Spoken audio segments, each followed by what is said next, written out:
Miscellaneous exercise. इस problem को थोड़ा अच्छे से कर लेते हैं, एग्जाम में बहुत पूछी जाती है।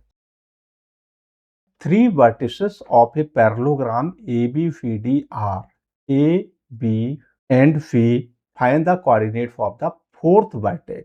जैसे ये मेरा है parallelogram, point A is 3 minus 1 2, point B is 1 2 minus 4, point C is -1 1 2 and point D के कोऑर्डिनेट्स निकालने हैं, तो हमने इनको x y z बोल दिया। पैरेललोग्राम के जो डायगोनल होते हैं वो एक दूसरे को बाइसेक्ट करते हैं। We know that diagonals of a parallelogram bisect each other. इसका मतलब क्या हुआ? Mid point of B D equal to mid point of A C. यही मतलब हुआ ना, ये पॉइंट ई पे इंटरसेक्ट कर रहे हैं, तो ए सी बी डी को बाइसेक्ट करेगा।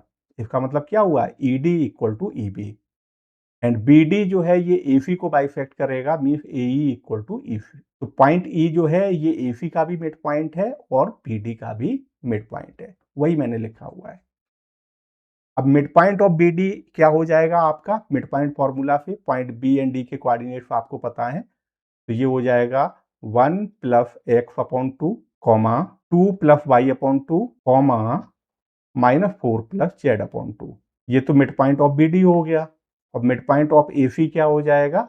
3 - 1 upon 2 comma -1 plus 1 upon 2 comma 2 plus 2 upon 2। तो 1 प्लस एक्स अपॉन 2 किसके इक्वल हो गया? 3 - 1 अपॉन 2 का मतलब 2 अपॉन 2 मीन 1।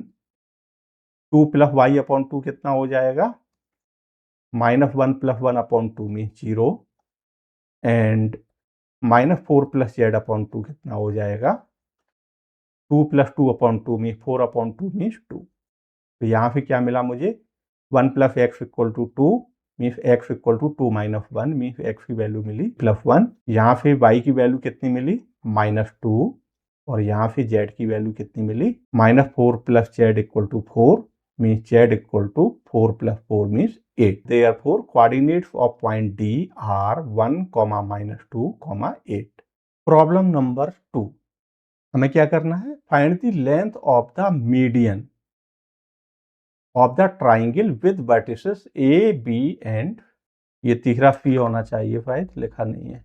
तो ये कोई ट्राइंगल है A B C. Point A के कोऑर्डिनेट हैं 0 0 6, पॉइंट बी के कोऑर्डिनेट हैं 0 4 0, पॉइंट सी के कोऑर्डिनेट हैं 6, 0, 0 और हमें क्या निकालना है?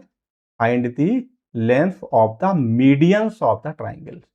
मीडियन क्या होती है? किसी भी वर्टेक्स को अपोजिट साइड के मिड पॉइंट से मिला दो। तो फॉर एग्जांपल बीसी का मिड पॉइंट मैंने M1 बोल दिया, तो एक मीडियन आपको AM1 मिल गई। ऐसी पॉइंट बी को AC के मिड पॉइंट से मिला दो, इसको M2 बोल दिया, तो एक मीडियन आपकी AM2 हो जाएगी। ऐसी पॉइंट सी को AB के मिड पॉइंट से ज्वाइन कर दो, CM3 जो है ये आपकी तीसरी मीडियन हो जाएगी। बाय द वे मीडियन एक ही पॉइंट से पास होती हैं, क्लास 10th में हमने पढ़ा था। तो हमें AM1 लेंथ निकालनी है और BM2 लेंथ निकालनी है एंड CM3 लेंथ निकालनी है। अब ये कैसे निकालें हम? मैं M1 के कोऑर्डिनेट निकाल सकता हूँ। M1 जो है BC का मिड पॉइंट है, तो M1 के कोऑर्डिनेट क्या हो जाएंगे? x वैल्यू हो जाएगी 0 प्लस 6 अपॉन 2 मीन्स 3, फिर 4 प्लस 0 अपॉन 2 मीन्स 2, फिर 0 प्लस 0 अपॉन 2 मीन्स 0। M1 के कोऑर्डिनेट मिल गए। अब A के कोऑर्डिनेट पता है, M1 के कोऑर्डिनेट पता है, AM1 डिस्टेंस निकाल लोगे। ऐसे ही पॉइंट M2 के कोऑर्डिनेट क्या हो जाएंगे? M2 जो है AC का मिड पॉइंट है, तो x वैल्यू हो जाएगी 0 plus 6 upon 2 means 3, 0 plus 0 upon 2 means 0, 6 plus 0 upon 2 means 3। Point M2 के कोऑर्डिनेट मिल गए तो BM2 मिल जाएगा और M3 के कोऑर्डिनेट क्या हो जाएंगे? M3 AC का मिड पॉइंट है, तो x वैल्यू हो गई 0 plus 0 upon 2 means 0, y value हो जाएगी 0 प्लस 4 अपॉन 2 मीन्स 2 और z वैल्यू हो जाएगी 6 प्लस 0 अपॉन 2 मीन्स 3। तो आप CM3 भी निकाल लोगे। ठीक है, निकालूं या समझ में आ गया अच्छे से? ये सब अटेम्प्ट करनी है और आंसर मैच करना है। ठीक है, अब आते हैं प्रॉब्लम नंबर 3 पे। If the origin is the centroid of the triangle PQR with vertices P, Q and R, then find the values of A, B and C। तो पॉइंट P के कोऑर्डिनेट हैं 2a, 2, 6। पॉइंट Q के coordinate हैं -4, 3b, -10।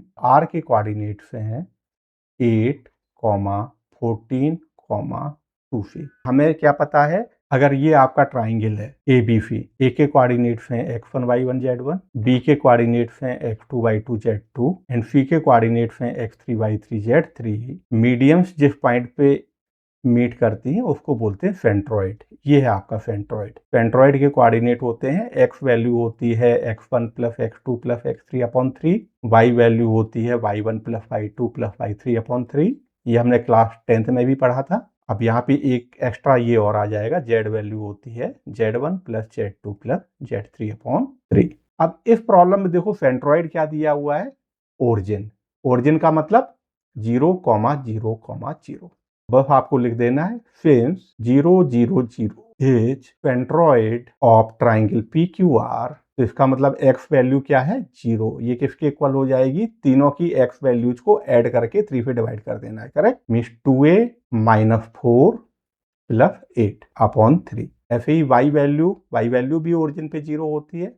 0 equal to क्या हो जाएगा, 2 plus 3b plus 14 upon 3। And z value, origin पे z value भी 0 है। 0 इक्वल टू क्या हो जाएगा, 6 -10 प्लस 2c अपॉन 3। यहाँ से आपको a मिल जाएगा। a कितना मिलेगा, a इक्वल टू -2, करेक्ट। यहाँ से कितना मिलेगा, ये 3 तो 0 में चला जाएगा। 3b plus 16 equal to 0 mean b equal to -16 upon 3।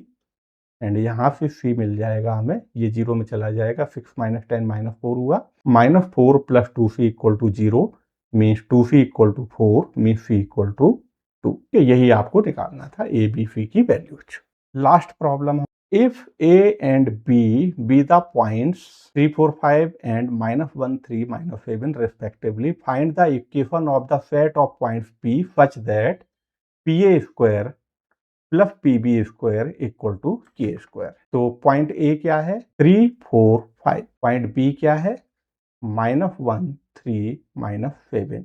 वो सारे पॉइंट P निकालने हैं such that PA square plus PB square equal to कितना हो जाए, K स्क्वायर। तो PA स्क्वायर कितना हो जाएगा, डिस्टेंस फॉर्मूला से x - 3 का square plus y - 4 square plus z - 5 square, ये तो PA स्क्वायर हो गया, प्लस PB स्क्वायर क्या हो जाएगा, x -1, x plus 1 square plus y - 3 square plus z -7 means z plus 7 square equal to K square. Square open करके simplify कर लो, जो भी आ जाए आपका आंसर है।